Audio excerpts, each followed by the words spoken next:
want to talk about the sculpture of Perseus. The reason why I love his hair. I like how cartoonish it looks. And I have no idea what techniques they use in order to do that. It's really hard to keep even like small sculptures upright and balanced because, people are hard to balance. It's kind of a weird thing. Like when you go to balance yourself, you don't think about it. But if you make a sculpture, even if you make it look proportioned, it's just not, it doesn't work. So you have to like do all kinds of tricks to get it to stand upright. So the stance in art, the way somebody's standing has meaning. You'll notice this in like Christian art, when they have their hands folded a certain way or pointing a certain direction or looking a certain direction. These are all symbolic of something. Uh, and the fact that these characters are made bare, meaning they're not hiding anything. There's nothing in their person or their intention or motivation that's hidden from you. Their whole story is the props around them, and everything else is naked and laid bare before you. And so, one of the things he has is Hermes' hat, and then his shoes, which was gifted to him by Hermes. But then there's also, like, in the Odyssey, places where Hermes is described when he approaches Odysseus. And he's described as youth just come of age, blessed with a young man's grace. Because it's like young people have this way about them that's a little naive and a little like, full of energy. And there's just a grace that maybe like a instilled hope or instilled happiness within them. And so I don't know what it is, but that's a line that really inspires me. I love that line. So it's not in all versions of the Odyssey. It's only in a very specific version. But I painted this very sculpture because I loved it so much. I love how you can see underneath his skin. You can see his ribs. You can see his veins. Um, it looks really, really strong. I never seen this angle though. This angle here is a very bold angle. You can see where his feet are. It looks like he's almost moving or walking forward. Which, I mean, if you've conquered this death goddess, this goddess who you look at in the face and she turns you into stone, and you've used your shield as a form of looking through the reflection of the shield because you can't look at her directly. So he did this through the shield, walking backwards and conquering through his rear view mirror type of shield stuff is incredible. Like it's a pretty impressive story. It's a story of coming out of, resurrecting, or the hero's journey, going to dark places and coming out stronger and a victor, a little bit like Orpheus and his wife, except that story didn't go very well. He went into the underworld to get his wife back.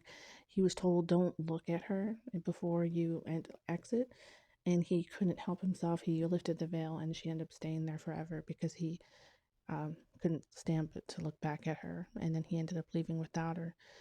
So these stories are inspirational to me. I know some of it it's rooted in truth, something within us that wants to conquer this place, conquer life. Right now, people are looking at winged victory. The thing, when I look at her, I see her as she's conquered. You know what I mean? Like she's missing her head and her arms, but that's what makes her beautiful, is that even without her arms and without her head, she's still broken and beautiful.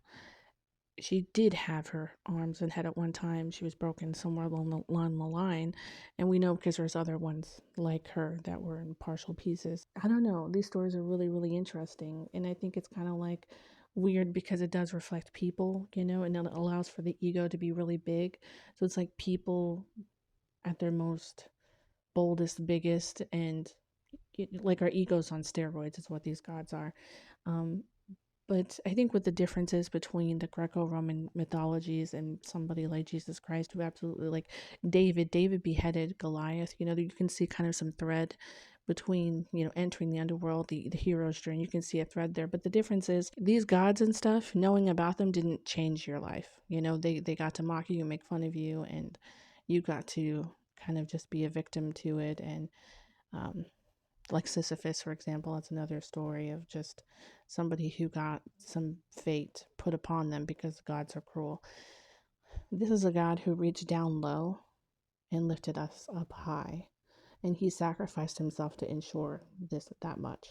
So this is a complete opposite. It's like he knows we're in the dark place, like a Hades, and he's entered this place and pushed us up high enough to see the light so that we can reach up and ask and have our own will to want to ask. Outside of theology, I used to have a thing for Greco-Roman mythology, and I don't know, kind of being in TikTok and hearing all the people talk about art and what inspired them. I remember there was a time it really, really inspired me, really, really made me happy to even do a shadow of an image that somebody carved into something solid.